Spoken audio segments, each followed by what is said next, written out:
All right, hello Trailblazers. So the CN live stream just finished up telling us what the 4 stars are going to be for the Silver and the Luocha banner in version 1.1 for Honkai Star Rail. They've also revealed that Silver is confirmed to be the first character banner and Luocha is going to be the second character banner. I just want to give my thoughts on each character banner, 4 stars included, who I am personally going to be rolling for. If you guys should roll for whoever, etc., all that stuff. Do remember, this is my opinion at the end of the day, and this video will most likely be more on the chill side, just giving my thoughts on the 4 stars, their eidolons, and the value that Silver and Luocha can bring to the team. Let's get into it. Alright, so let's quickly talk about Silver and what she brings to the party. So there are 2 main things I want to focus on to talk about. Is going to be, first of all, her skill ability, which allows you to take a combat type from one of your allies randomly and apply that same weakness to the enemy. So for example, if there's an enemy who's weak to fire, ice, and imaginary, you could theoretically apply quantum or physical weakness onto that enemy and allow your main DPS, like your hunt characters, Zila or Su Sheng, to dish out and kill them, break their shield, and do a hell of a lot more damage. Now, keep in mind, it's going to randomly select one of your allies' combat type and apply that weakness, yeah? So she does hyper excel in like a full quantum team comp, say like Zila, Silver, and then 2 other quantum characters that will hopefully release sometime soon. You could theoretically still run her in like a Su Sheng, Natasha, Su Sheng, Natasha, Silver, and then another physical unit, maybe like physical main character, maybe Clara, Lucas coming out in 1.2. 75% chance you apply physical weakness, still good. You could still run just 2 quantum, 2 physical, or 2 quantum and then whatever of 2 other elements, and that's great. Overall, she's able to open up more windows because those characters that you aren't able to actually invest in, like you can't invest in every single character early on, right? So we could say that she could be a very good free-to-play character. So for example, I don't have a Qingque, I don't have an ice DPS built up. Normally when I'm running Memory of Chaos, and I'm on Memory of Chaos 2 at the moment, just to show you as an example, I'm running Su Sheng on the first half, right? And Dan Heng's on the second half. I'm not able to clear in 28 rounds because this guy doesn't have a physical weakness. My main DPS, Su Sheng, isn't able to actually break that shield and dish out hell of a lot more. And guess what? Her Eidolon gives you break effect. So she does a lot of damage when she breaks the enemy, but I just can't do it. Having Silver in my party would technically help me if I just bring in Natasha on the top half and then Silver as well. We'd probably be able to clear in 28 cycles, and I wouldn't have to worry about hopefully getting lucky getting a Qingque or an ice DPS. Same goes for the second half. None of these guys are weak to wind at all. I could theoretically put a wind weakness on this if I wanted to run like Dan Heng, Sampo, Silver, and then a flex, because I don't know if there's any other wind characters currently in the game. Now, with that being said, her value will get better a hell of a lot later down the road when we have more characters to try and synergize with, because right now I'm throwing out characters like Su Sheng, Natasha, and physical main character to run on my team just to have all those physical units, right? And then a Silver, so I have that 75% chance of applying physical. Right now we are very limited on the combat types that we do own, so I do think that her value does skyrocket the later the game has been out and the more characters that do get released. But it doesn't ignore the fact that she still is going to be a great character in my opinion because of that, and allows your main DPS to do more damage. Her ultimate also decreases the target's defense as well. It is an 85% base chance to do so, so you do want to build effect hit on Silver, but overall she does have the defense shred for the enemy and allowing to place a weakness onto the enemy on top of that. So I think she's a great 5-star character, one of the characters that I personally want. And if we dive into the 4 stars here, we have Dan Heng, Asta, and Serval. Now these are all free 4-star characters. They've handed them out since the beginning of the game. But let's just talk about some eidolons and see the value that I see in them. Let's first start with Dan Heng. All right, so let's take a look at the eidolons here. I'm personally a fan of the E1. So when the target enemy's current HP is greater than or equal to 50%, you have 12% increased right off the bat. Yeah, I like that because it combos really well with Stellar C. Stellar C is a free 5-star Lycoon you can pick up from the Herda shop, and whenever the enemy's HP is less than or equal to 50, you're getting an extra 16%. That's a superimpose 5. So no matter what, Whether they're above 50% or whether they're below 50%, you're benefiting from some kind of crit increase, which allows you to go crit damage on your chest piece and build up a lot more crit. Yeah? Now currently I'm running crit rate, so that's kind of how my luck ended up going, but the option is there. I think it's great. Now we also have this is his wind penetration for the E2. The cooldown goes down by 1 turn, so technically more damage once you end up setting that up. E4 kind of makes him like Su Sheng, yeah? Whenever Dan Heng uses his ultimate to defeat an enemy, his next action is advanced by 100%. The one reason why I like Su Sheng so much is because after I use my ultimate, I get another turn. So I can theoretically attack, ult, and then attack again. A lot of damage and a lot of shield break. With Dan Heng, you could technically do that as well. There is a condition, you have to defeat the enemy, but I think E4 is still a good eidolon for him nonetheless. E6 is the slow state triggered by the skill, reduce the enemy speed by an extra 8% as well. So overall, his eidolons are really great for anyone who's building up Dan Heng. Next up is going to be Asta as well. I think her eidolons are great. Her E1 is dealing 1 damage extra to a random enemy. E2 is the big one because your stacks will not be reduced until the next turn. Yeah, your stacks are pretty much how you end up doing more or providing support for your team. You are increasing your allies' attack by a certain percentage up to 5 stacks. So having your stacks not go away is very good for your other DPS. You also have E4 for the energy regen when you have 2 or more stacks. And with E2, you should be able to stay above 2 stacks. So energy regen, very great to continuously use your ult and build that speed. And then E6 is charging stacks lost each turn is reduced by 1. So I think right now the default is 3. You lose 3 stacks. That goes down to 2.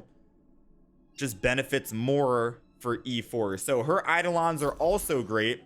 Serval, a lot of people kind of kick Serval to the side, unfortunately, with the release of Jin Yuan. I still think she is a great character and would have potential to shine maybe later on when, like, say, Kafka comes out in version 1.2. But her eidolons, there are a couple that are good that I like. So her E1 is basic attack, deals lightning damage equal to 60% to a random enemy, yada yada. Every time Serval's talent is triggered to deal additional damage, she generates 4 extra energy, which is pretty good. E4 ultimate has a 100% base chance to apply shock to any enemy not currently shocked. This shock has the same effects as the one applied by the skill. And E6 kind of helps out a lot because Serval is doing 30% more damage to shocked enemies. And the enemy should always be shocked going off of the eidolons and her skills and her abilities. So 30% more damage to shocked enemies if they are continuously shocked seems great. All right, so let's talk about Luocha. He is a 5-star imaginary abundance character on the second half right after the silver banner. He has Pela, Qingque, and Yukong as well. And let's talk about what he ends up doing. He's a very good abundance character. First of all, so his skill ability allows him to heal an ally based off a certain percentage of Luocha's attack. Yes, he does scale off of attack. Simultaneously, he is gaining 1 stack of something called Abyss Flower. Now, what Abyss Flower is whenever he's at max stacks, which is 2 in this case, you are applying this field onto the enemy, and if your ally attacks said enemy, your ally is going to be healing. Theoretically making it so you don't even have to worry about providing a heal for your team. They're going to heal themselves because of that Abyss Flower effect onto the field.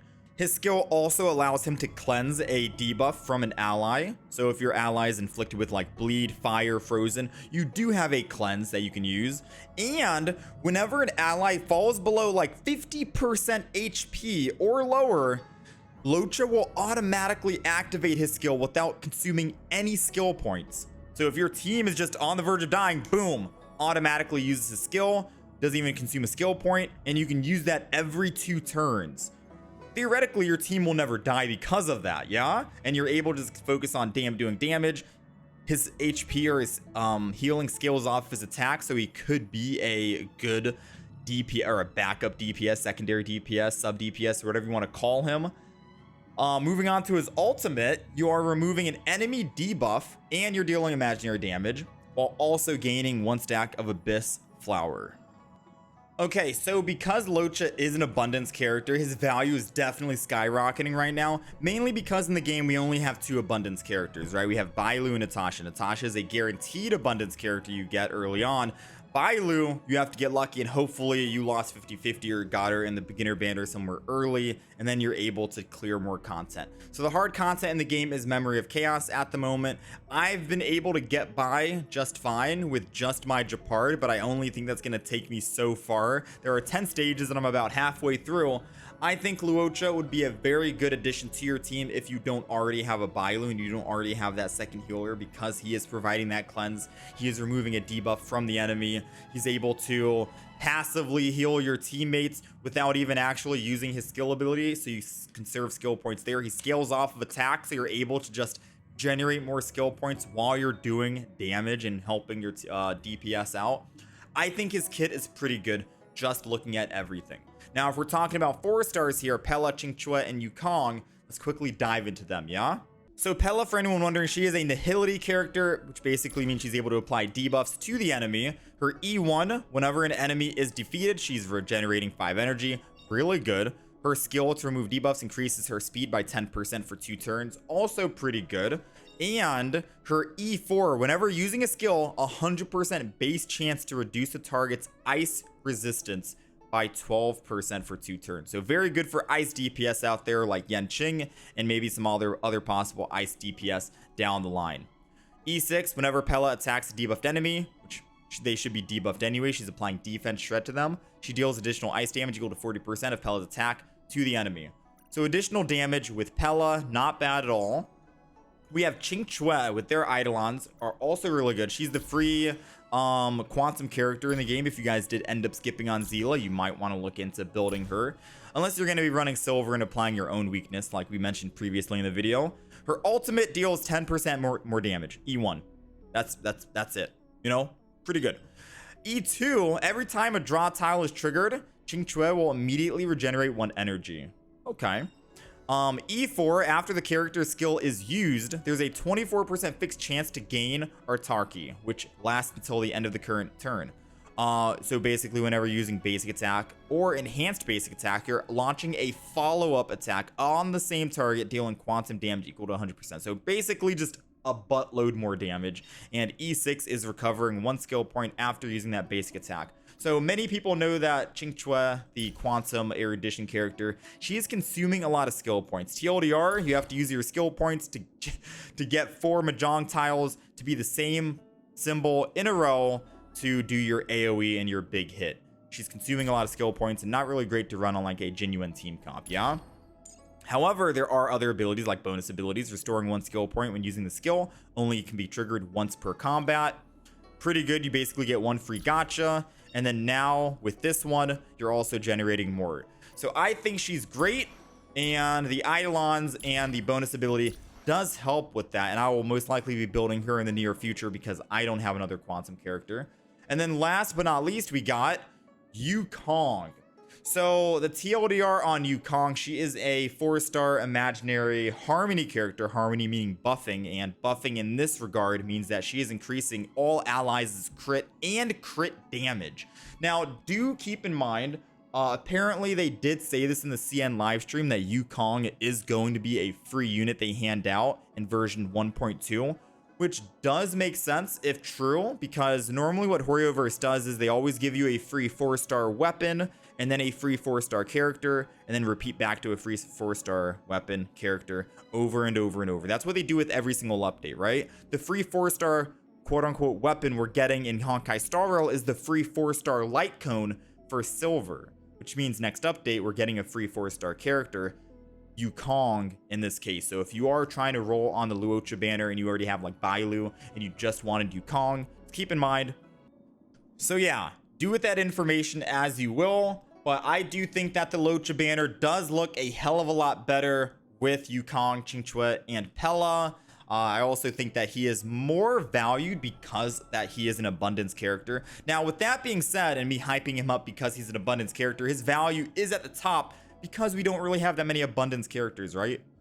You could theoretically argue and say maybe later down the road we end up, which this will be inevitable, we end up getting more abundance characters, 4-star abundance characters that you're able to bring on your team comp. There's no way Natasha's going to be the only 4-star abundance character. Hopefully soon they will release more abundance characters. So if you are patient and Memory of Chaos isn't in your line of sight and you're in no rush to try and clear that kind of content, you could theoretically skip him because of that. However, I still would recommend him because he is a phenomenal healer, and we all need healers at the moment, right? Silver also opens up a hell of a lot more opportunities for the team because she's able to apply your allies' combat type and put that weakness onto the enemy. So that's great because I can keep using my main DPS, my Su Sheng, and I don't have to worry about keep building so many units at a time. Now, there's not that many characters in the game at the moment, right? So trying to build some ideal team comps might be a bit of a hassle at the moment. So I think her value gets better as time goes on, right? So some may say, oh, skip Silver, wait until the next rerun, and when more characters have been released, her value will be a lot better than what it is now. And I wouldn't disagree. I do think her value is going to be going up the more that the game has been out, but I do think that she is still a fine and phenomenal character, and I am personally trying to hopefully get both of them. I'm wishing for both banners. Silver is the first one. I'm still locked in on wanting to wish for her, and then trying to spend the rest that I have on Luocha, and then saving for 1.2 for Kafka.